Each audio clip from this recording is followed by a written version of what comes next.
Welcome to Building While Flying, a Sasha Group podcast where we interview business leaders about how they tackle challenges, stay resilient, and navigate ever-changing skies. Welcome to Building While Flying. My guest today is Alison Cayne, founder and CEO of Haven's Kitchen, the CPG brand with a mission to make home cooking more enjoyable. Haven's Kitchen sauces are the first ever line of refrigerated, globally inspired sauces that come in 8 different flavors in transparent, lightweight, and squeezable eco-friendly pouches. Inspired by students at her Haven's Kitchen cooking school classes, Cayne realized that people were looking to replicate these sauces in order to use them in multiple meals throughout the week, and the idea was born in 2018. And now we get to discuss what happened from there. Welcome to Building While Flying, Alison. Thank you for having me, Katie. Or Ali, I think. Either way. It depends how comfortable you feel with me. Okay, so we'll start with Alison. Yes, and we'll ease into Ali. Yeah. So, I mean, I think the fact that you began with brick and mortar is an important place to start for this because, you know, it speaks a lot about what drove you at the beginning. Can you talk a bit about what was it that caused you to start that out, and what was that mission that really kind of galvanized you at the outset? Yeah. I mean, if I look back, and I won't bore you with my childhood, but I really have always loved cooking, and the kitchen's always been my happy place. And I didn't think in the 90s that was a career path for me. I didn't want to be a professional chef, but I always kind of wanted to understand more. And as soon as I was able, I went back to get a master's degree in food systems and sustainability and food policy. Ooh, and it was really amazing because my love of cooking for me personally all of a sudden became connected to these much larger sort of policy and environmental factors. Home cooking is linked to better health for you, but also better farm labor practices. And people who cook from home have a connection to their food, the people that grow it, the animals, all of it, the environment, GMO, everything, right? So I was able to sort of fuse this thing that gave me a lot of love with a path for a career. So interesting. And it's tied to the business end of it. No doubt. Well, that was sort of the next piece was, okay, I understand how all of this is connected.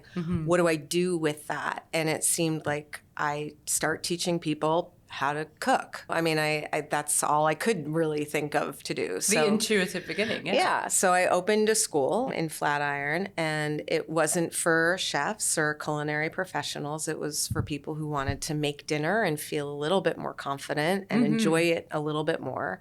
I think having 5 kids, I know that if you tell people they should cook more, they might not do it. They're but immediately if you, take out. Yeah, exactly. But if you give them something that they love to do and you give them this agency and this confidence. And so, yeah, I opened the school. It was immediately a hit, which was really fun. We ended up teaching, hundreds of thousands of people how to cook. And that then, like you said, segued into a lot of them were like, thank you so much for teaching me, but also can you package this? Right. And that's what How do I did. take this home? Yes. And really quickly talk about the name, because I think that conjures up so much of what you just talked about, the kind of the love at the center of it all, it seems. Yeah. I mean, as a branding person, I feel like you might have thoughts about the name for a CPG company. It doesn't necessarily, it's not like Iggy or something, like how like every, like, I feel like every, like shmush love or something. It's not like that. It's definitely, I wanted the kitchen to feel like a haven. Yeah. And Kitchen Haven didn't ring, so I just called it Haven's Kitchen. At the time, it was a cooking school experience. Yes, it was a physical location at the time, and I didn't really want to change the name. We had so much sort of like brand equity and love in the name that I wasn't going to change the name. But it is long on a little package. Yeah, but I think we'll come to it. But the fact that it speaks to a physical space, I think. It anchors the brand a little too. So thank you. There's 2 ways of looking at it. It may not be a smush bucket or whatever we talked about. Well, every brand these days, it all seems like everything is like a non-word. Yeah, it's like mildly made up cute word. Yeah. Yes. There's a definite trend for that right now. So the product came, the sauces came. It was partly from demand of your customer, or at the time your students, but obviously greater potential was seen. And then the pandemic happened. So Yeah. presumably that sort of accelerated the transition a bit. Can you talk a bit Yes. about how that played out? Yeah, it was a very strange time. The thing about grocery stores is that when you are going to be on shelf, Right. probably anywhere from 4 to 12 months ahead. Mm-hmm. So we knew that we were going national with Whole Foods in April of 2020. Mm-hmm. We had a national rollout demo plan. We had people lined up to be in all the stores. Obviously, I thought we were about to have our best year ever in the brick and mortar location. We did 200 weddings the year before, and we were really like on a roll. Gangbusters. And so all of a sudden, April 2020 rolls around. We are on 500 Whole Foods shelves across the country with nobody going into stores. Right. And yet, more people than ever looking for cooking solutions and flavor builders and ways to make their chicken better than last night's Different from chicken. the night before, Just or something different. So that was kind of crazy. So the one business was going just up and to the right. We grew 600% or something that year. And then the cooking school, sadly, the writing was on the wall a little bit when, Shuttered. There's no choice. You literally have there's no plan B when you have a physical it was space. an event space, and without events, it really didn't work. Just a space. Right. with an With a overhead. rent. Yeah. Yep. So a shift fully to D2C, but already with a retail presence already. Yeah, I mean, it's a refrigerated product. So we have the direct-to-consumer function, and we did boost it during COVID. But the way that we're making this product into kitchens across America is not from our website. Its grocery distribution system is an old one, but a functional Highly effective one. And as a refrigerated product, shipping is crazy.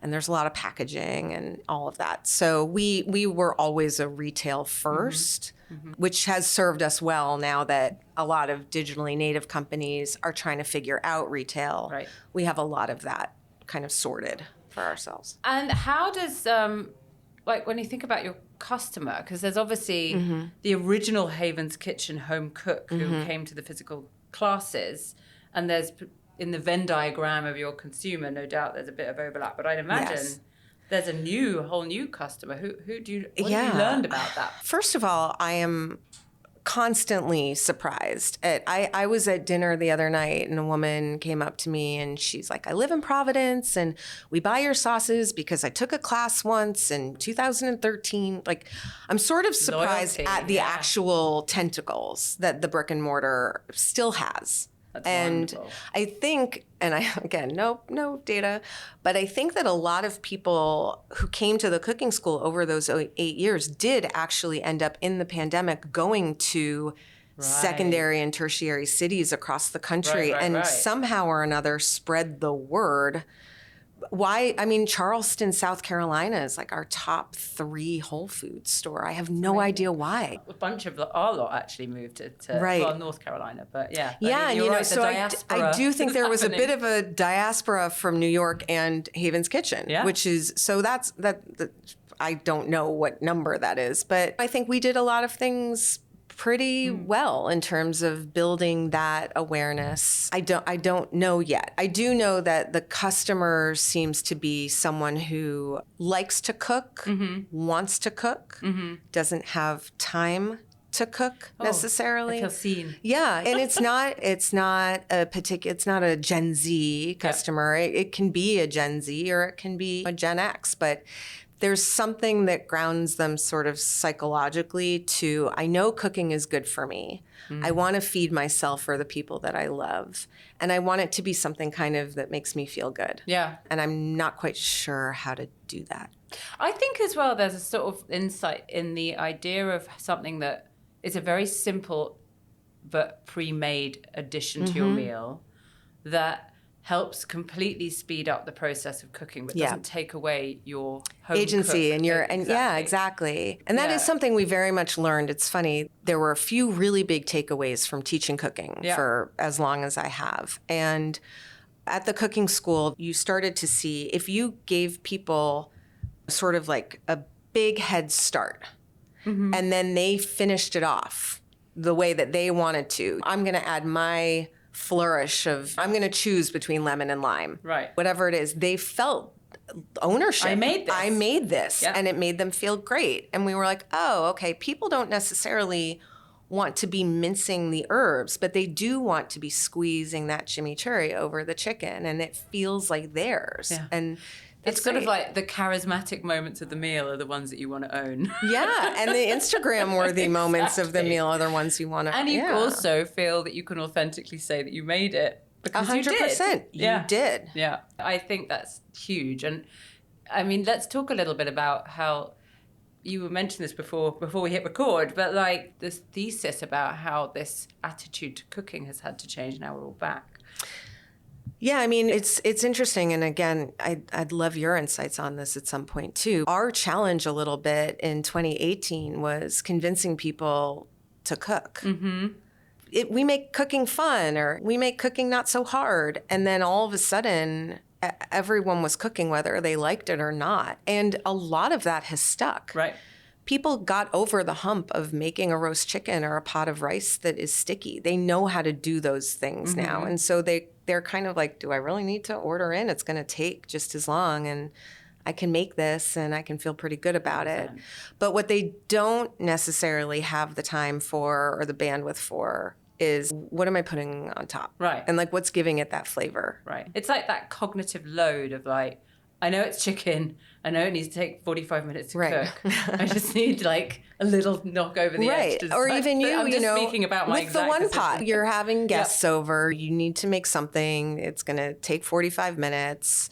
You want it to be good. You don't want to be crushing and mincing and sauteing. So you take a sauce and you put it in a pot with a little broth and some other things, or stir fry some stuff and put the sauce in. And there Bob's you your go. uncle. Bob's your uncle. I must admit that I actually did Google on the subway today, mainly because I really didn't want it to be as annoying as I thought it was going to be, exactly what mincing an onion was over chopping an onion. I'm like, damn, it is chopping it super, super fine. It is.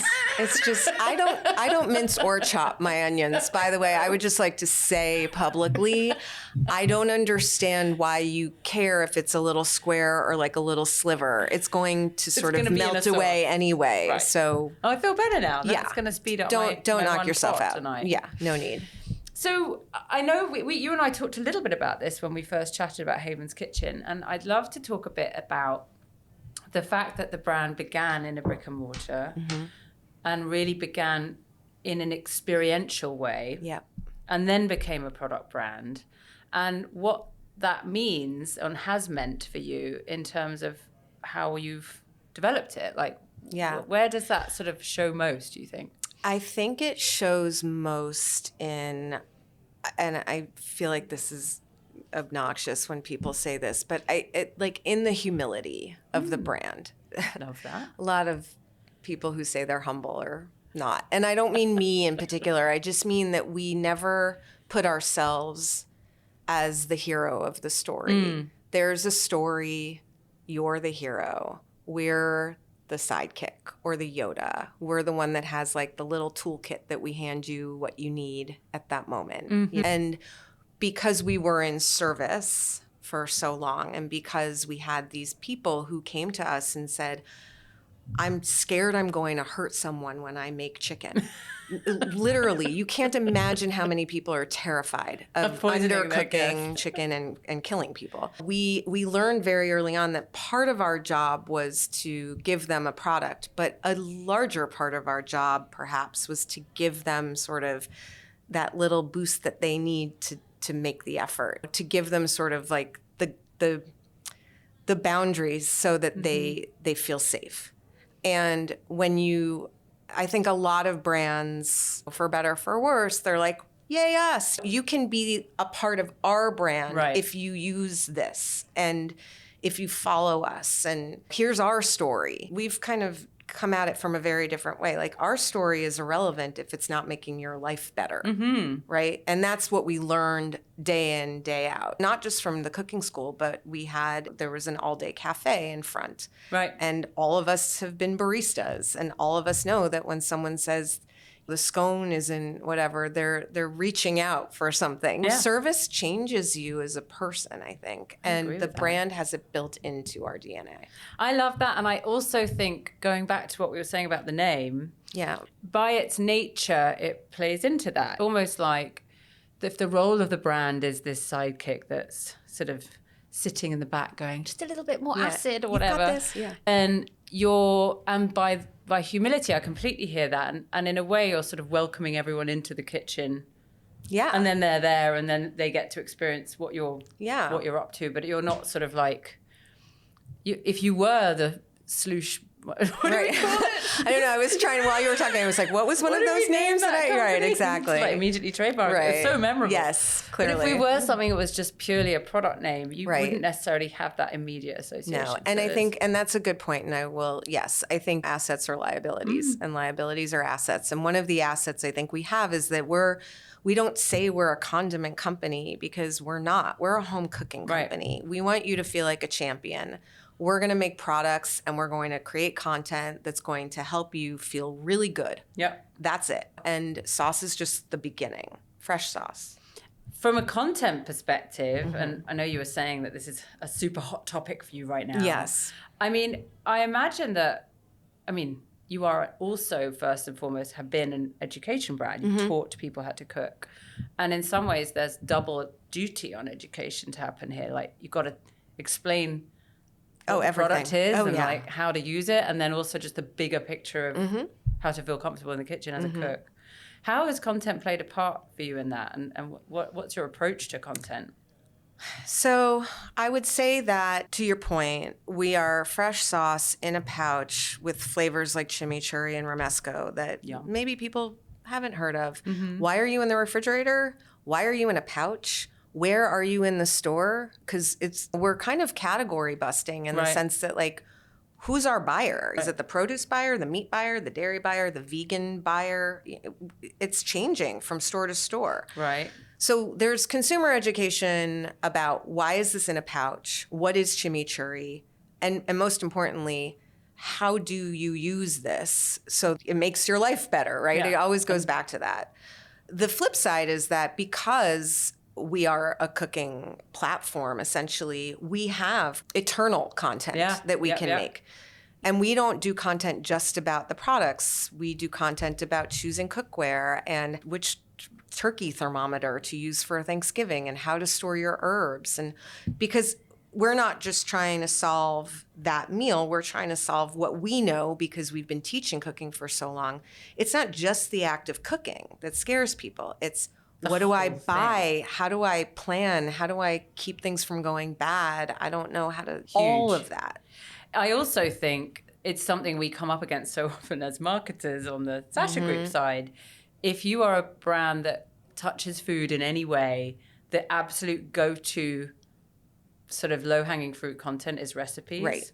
And so you have permission to play so much beyond that. Yes. And I love that you've gone there. You're right. There are anxieties around, oh my God, like, how do I lay a table in a way that's going to be like impress my in-laws? Exactly. I give tips on when I first made Thanksgiving, I was making 18 dishes or something. Now I make 3. I still do that. And they're really, you don't need to. Because I'm too overambitious. We're going to talk we should about talk. that. Yeah. I get very like, this one and this one. Can't decide. Let's do both. Right. And I mean, our thesis is, though, that if you come to, first of all, I'm in love with YouTube.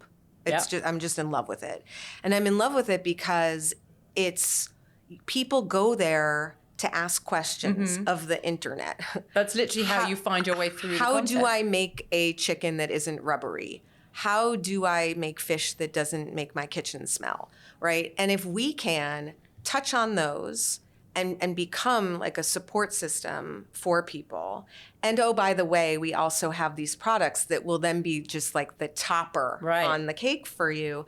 To me, that's just so much better than being an in-your-face, here's our product. Yes, we like TikTok too, and we have a lot of followers there, but we're not one of those brands that's like, blah, blah, blah, buy this, buy this. It's just not our thing. Well, and also you are very intention-based. I mean, what you just described about YouTube.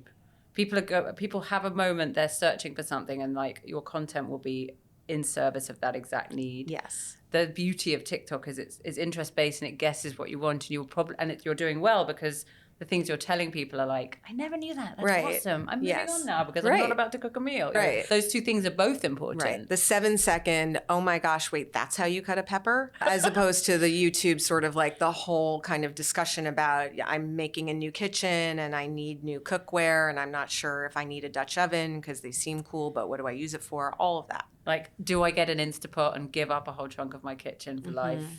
I think the answer is yes. You do? Although I think the air fryer. Oh, I'm a late adopter, but I will say they do some magical things. Yep. Oh, maybe that's what it is then. I was having an air fryer conversation with my mum, who also seemed to have discovered the possibility of that. I'm still a little sheepish, but my whole team is, and we did a ton of air fryer Instant Pot videos for our next round of YouTube for season 2, but I am still an oven person. Yeah. You know what I want to see? I want to see like footprints of kitchen and like the top items that you should give up your counter space to in order of priority, depending on how much square inches you've got. I can definitely do that. I'll do that and I'll report back. Okay, good. Okay. We've talked a bit about channels, your love of YouTube. Like, what does your mix look like? Are you heavy on brand and then a bit of education and then... I mean, I don't think that we're sophisticated enough to answer that question properly. At least I'm not. But I will say we are heavy on education across channels. Now, that said, the same chunk of content, right? We'll video 4 recipes every Wednesday. And we know going in, this is going to work on Pinterest. We have 209,000 followers on Pinterest. We get over 1 million engagements a month. I mean, sometimes it's 2. It's bizarre. And those recipes need to be in a certain way and they need to speak a certain language in a way. That same video, we are also slicing and dicing for TikTok. We love that. So it just goes into a different funnel almost of the language is different. The cut is different almost. The call to action, the vibe. Everything's different. And then, of course, there's YouTube where we do main videos and then we slice the shorts out of that, which are highly productive. Instagram for us is a little bit more product and brand. Meet our new person. It's very much like the company trajectory. The company, the sign on the door. These are our hours and this is who we are a little bit. We've never been really a huge Instagram brand. Are you going to go back into IRL world? I am doing a really fun IRL pre-Thanksgiving. I will be on the street for like 3 or 4 days with an apron on and a bunch of thermometers and turkey basters answering people's Thanksgiving questions. It's a little bit IRL. It's a little guerrilla marketing. It's a little like TikTok-y person on the street. But I do think that there is something we do want to be talking to humans more and offering our services more. I don't see myself opening another brick and mortar. And I don't know that we need to have that type of connectivity. We do really fun things in our office where I do teach cooking classes to groups, not publicly facing, but now you've found the scale. And you've retained the sort of educational experiential feel. So it's not like you've walked away from that. You've just found another space. And it's fun to be back. I taught a cooking class a couple months ago and I got kind of choked up because I hadn't had engagement like that with people. And they were asking questions about carrots and I just got all like verklempt. It's true, I did. You don't get it's that amazing what online. A carrot can do. They are amazing. Super emotive. Yes. We've talked a lot about the business and kind of how your trajectory has run and how you're obviously very effectively scaling it. It sounds like your whole sort of life has been a series of pivots. You kind of jumped in and out of all sorts of opportunities and been able to spot those. What do you think drives that? How do you know when to make the shift? Well, that's thank you. Nice. I think that's nice. Yeah. I take it as a compliment. I think a few things. One is I have one particularly good trait or helpful trait that I've noticed across my life. I am good at synthesizing information into a thesis. So I can gather sort of these little touch points from things that I'm seeing and then kind of be like, okay, this is what I think is happening. And then this is what I think I need to do. That's not to say that they're always right. They're just, at least I feel like I can act on something. Right, there's a rationale and a plan. Getting the right data points into that sort of mind map for me, that's where things can go awry if I interpret it incorrectly or if I get too many weird outliers. So I think that's part of it. But I think also just, again, because I'm listening to people. You can't listen to everyone, but it's like sailing a boat. You let it out a little bit and it starts to like luft around. You pull it in and everything tightens up. Or you don't move. So it's like you've got to sort of balance. I think this is something I should be listening to. So really good example. At the beginning, when I first opened the cooking school, there wasn't a cafe in front. It was beautiful plates and things that I liked and expensive olive oil from somewhere. And the people kind of coming in for coffee in the morning kept saying, can you just give us some soup, like some salad? We just want lunch. Well, I'm not going to buy plates.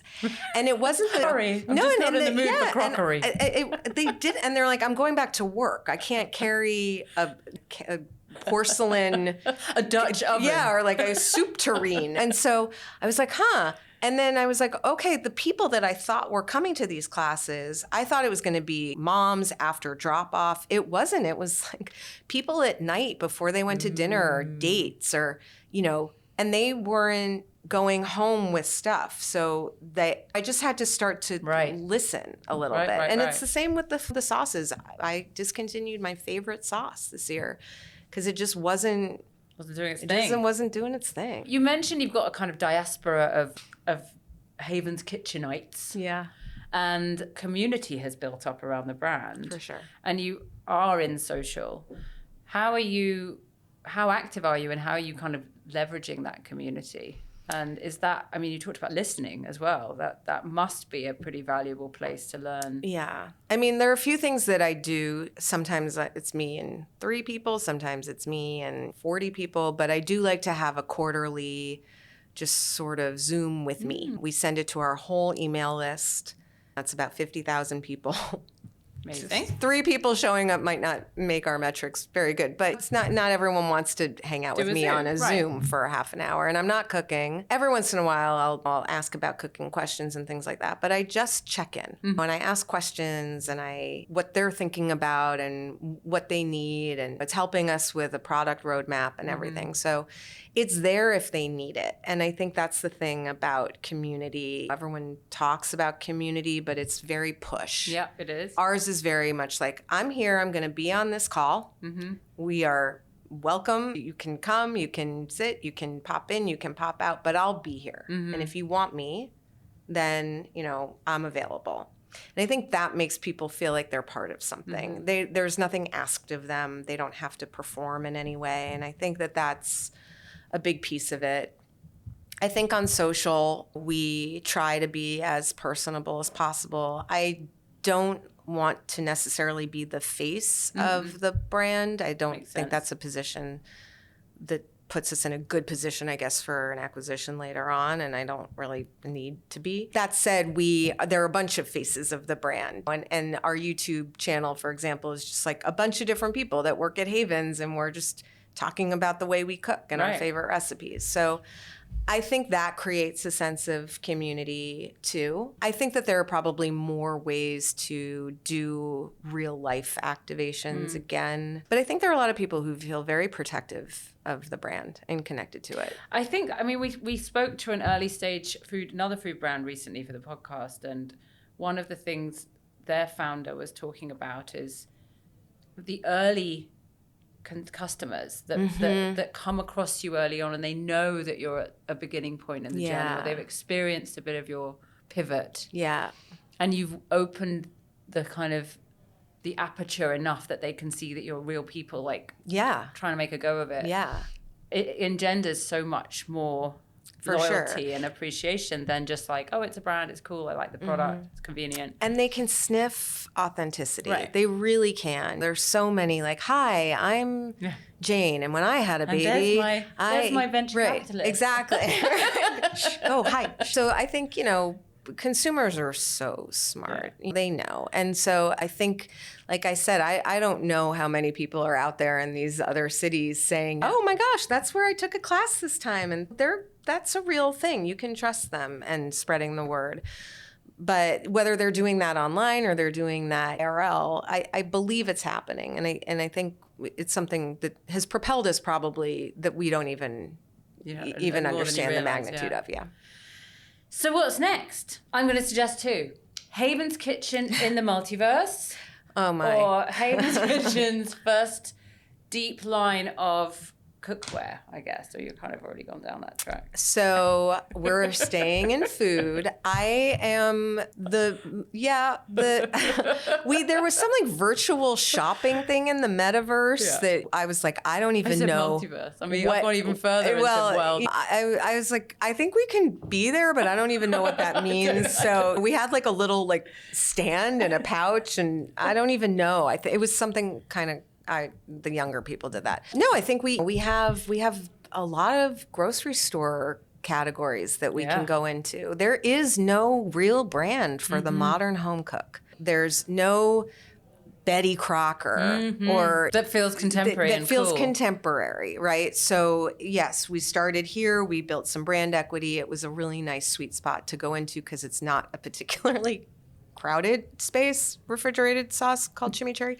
But now we're going to be launching a bunch of shelf-stable products, both in a familiar place to us and maybe not so familiar place to us. But that's about a year away. So we'll keep our eyes peeled. Yes. In the Whole Foods or other grocery experience on other aisles. Yes. Well, so exciting. It's been amazing chatting to you. Thank you so much for having me. This was really fun. Yes. Thank you. Thank you.